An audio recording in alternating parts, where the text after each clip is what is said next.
खाड़ी में जारी जंग का असर अब सीधे दिल्ली एनसीआर की रसोई तक पहुंच गया है। बात हो रही है एलपीजी गैस की। जो गैस आम घरों और रेस्टोरेंट की रसोई में काम आती है, उसकी सप्लाई कई जगहों पर थम गई है।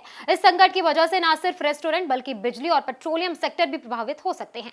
दिल्ली, नोएडा, गुड़गांव और गाजियाबाद के कई रेस्टोरेंट फिलहाल गैस की कमी से जूझ रहे हैं। रेस्टोरेंट और होटल कारोबारी संकट से सबसे ज्यादा प्रभावित हुए हैं। National restaurant association of India के मुताबिक लगभग 70% रेस्टोरेंट अब गैस की कमी की समस्या से जूझ रहे हैं। कई रेस्टोरेंट में खाना बनाने की प्रक्रिया ठप हो गई है। गाजियाबाद, नोएडा और गुड़गांव में कमर्शियल सिलेंडरों की सप्लाई फिलहाल बंद कर दी गई है। जिला आपूर्ति अधिकारी अमित कुमार तिवारी ने बताया कि अब सिर्फ हॉस्टल, अस्पताल, सरकारी संस्थान और जरूरी सेवाओं से जुड़े संगठन ही सिलेंडर प्राप्त कर सकेंगे। इस संकट का असर सिर्फ रेस्टोरेंट तक सीमित नहीं है। बवाना का 323 मेगावाट गैस आधारित पावर प्लांट भी प्रभावित हो सकता है। दिल्ली के ऊर्जा मंत्री ने पावर डिस्कॉम कंपनियों को पावर परचेज एग्रीमेंट पर फिर से विचार करने के निर्देश दिए हैं। वहीं एयर इंडिया और एयर इंडिया एक्सप्रेस ने घरेलू और अंतर्राष्ट्रीय उड़ानों में अतिरिक्त ईंधन शुल्क लागू करने का फैसला लिया है। घरेलू उपभोक्ताओं के लिए भी मुश्किलें बढ़ रही हैं। दिल्ली में घरेलू सिलेंडर की कीमतें 7 मार्च 2026 से 853 रुपए से बढ़ाकर 913 रुपए कर दी गई है। कमर्शियल 19 किलो वाला सिलेंडर की कीमत में भी 115 रुपए की वृद्धि हुई है।